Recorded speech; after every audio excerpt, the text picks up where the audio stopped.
Well, tonight, with the world now wondering about the 10 co-conspirators of Jeffrey Epstein referred to in some of the Epstein files released today, it is worth considering. What would an innocent person do? What would someone who is mentioned in the Epstein files do if he or she believed that he or she is totally innocent of any wrongdoing with Jeffrey Epstein? Former President Bill Clinton's office put out a statement saying, quote, "We call on President Trump to direct Attorney General Bondi to immediately release any remaining materials referring to, mentioning, or containing a photograph of Bill Clinton." And there it is. That is the model for how you handle this situation if you are in the Epstein files and you believe you did nothing wrong. Please feel free to now consider all of the prominent names you have heard this year associated with the Jeffrey Epstein, who have not demanded the immediate release of any materials referring to, mentioning, or containing a photograph of that person. Donald Trump has never demanded that. Donald Trump has done everything he could to prevent that from happening. Jeffrey Epstein's biggest business partner, Les Wexner, has never said, "Release everything about me that's in the Epstein files." And he is not saying it now, after his name emerged today in a 2019 Justice Department email titled "Co-Conspirators." The email described attempts to subpoena the list of co-conspirators, which included Ghislaine Maxwell. A legal representative for Mr. Wexner told the New York Times that he was not a target of the federal investigation or considered a co-conspirator. He provided federal prosecutors with background information on Mr. Epstein and was never contacted again, the representative said. So I guess that settles that. If a lawyer for Mr. Wexner of Ohio says he did nothing wrong, that must settle it. I would love to have that lawyer for Mr. Wexner of Ohio join us here on this program and tell us whether he responded to a grand jury subpoena and whether he testified to the grand jury. I'd love to have Mr. Wexner of Ohio come here and tell us all about his relationship with Jeffrey Epstein, which no one has ever been able to understand or explain. Mr. Wexner is so much richer than Jeffrey Epstein could ever have dreamed of being, and no one's ever figured out why Les Wexner would be in business with Jeffrey Epstein in any way. So what was that all about? And we patiently await Mr. Wexner's lawyer issuing a statement saying that they demand immediately the release of all information in the Epstein files about him and any photograph of him in the Epstein files. We patiently await that moment. There is no indication that Donald Trump was on the list of co-conspirators, but here's what Donald Trump said about Jeffrey Epstein's most important co-conspirator after she was convicted of sex trafficking with Jeffrey Epstein. I just wish her well, frankly. I've met her numerous times over the years, especially since I lived in Palm Beach, and I guess they lived in Palm Beach. But I wish her well, whatever it is. Yes, he did see her numerous times over the years. New information from the Epstein files today revealed that Donald Trump flew on Jeffrey Epstein's plane in the 1990s more often than he has ever admitted. In fact, Donald Trump has told the lie that he never flew on that plane. At least 4 of the Trump flights on the Epstein plane included Ghislaine Maxwell among the passengers Donald Trump was flying with. Donald Trump wishes Ghislaine Maxwell well. Donald Trump did not issue a statement today demanding the immediate release of any remaining materials referring to, mentioning, or containing a photograph of Donald Trump. Another email about co-conspirators released today said, quote, "Of the 10 co-conspirators, 3 have been located in Florida and served grand jury subpoenas. 1 in Boston, 1 in New York City, and 1 in Connecticut were located and served. 4 of the 10 are outstanding with attempts having been made. 1 is a wealthy businessman in Ohio. The remaining 3 are currently out of pocket. The team is flying out tonight, tomorrow to various locations in Florida to interview approximately 25 victims. If you were a wealthy businessman in Ohio who knew Jeffrey Epstein and you think you did nothing wrong, wouldn't you release a statement today, just like Bill Clinton's, demanding the release of any materials referring to, mentioning, or containing a photograph of yourself? Les Wexner is a wealthy businessman in Ohio and has not released any statement like that.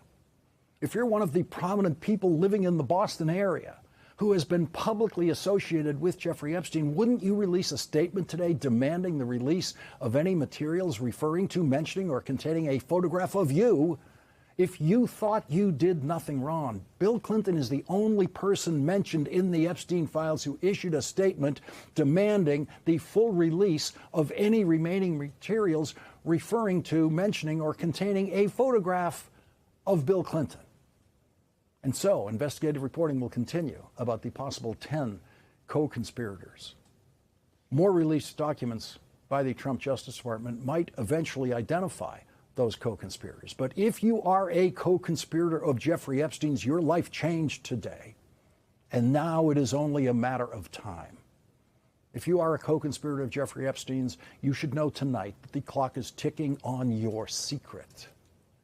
If you are a co-conspirator of Jeffrey Epstein's, you should know tonight that you have a rendezvous with the truth coming your way, thanks entirely to a law passed by Congress to release the Epstein files, a law that could only be passed, not because any billionaire wanted it, but could only be passed because the victims of Jeffrey Epstein, who are now the survivors of Jeffrey Epstein, brought the moral clarity to Washington that demanded the release of those files over Donald Trump's objection. Those files have been released and will continue to be released over the objection of Donald Trump's Attorney General, Donald Trump's FBI Director, Donald Trump's Deputy Attorney General, who is Donald Trump's personal criminal defense lawyer. They all told the world in April that there was no reason to release a single document from the Epstein files and that the case was absolutely closed. They told the world there were no co-conspirators. They told the world there was no possibility of ever investigating or prosecuting anyone else for any kind of involvement in the crimes of Jeffrey Epstein and Ghislaine Maxwell.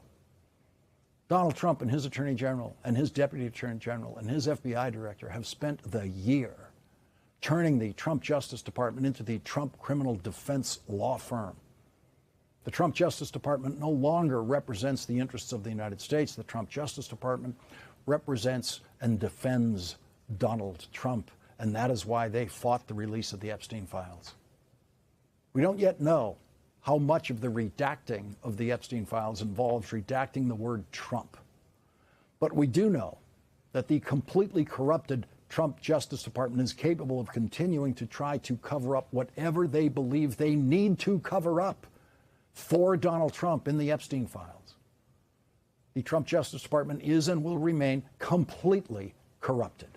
They therefore have no credibility at all in anything that they say about the Epstein files. And so when Todd Blanche tells you that something is fake in the Epstein files, like a handwritten letter from Jeffrey Epstein to another pedophile in prison, Todd Blanche should not be able to convince anyone that that letter is fake. There are real reasons to believe it is fake, and there are ways of determining it is fake. But Todd Blanche does not have the credibility necessary to make that case. So all of the assessment of what is and isn't fake in the Epstein files will be made outside of the Trump Justice Department, because the Trump Justice Department is completely corrupted and there to do nothing other than try to defend Donald Trump. Todd Blanche lied today in a written statement about the Epstein files, saying that any of the negative information about Donald Trump in the Epstein files, if true, quote, certainly would have been weaponized against President Trump already. That is a lie. That is Todd Blanche pretending that the Biden Justice Department or the Obama Justice Department were corrupt like the Trump Justice Department. The Epstein files contains a claim by Jeffrey Epstein's brother that he believes, without evidence, that Donald Trump had Jeffrey Epstein killed in prison. The brother offers no evidence of that. There is no evidence of that.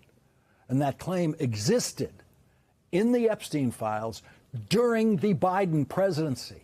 And no one in Merrick Garland's Justice Department ever dreamed of releasing that information.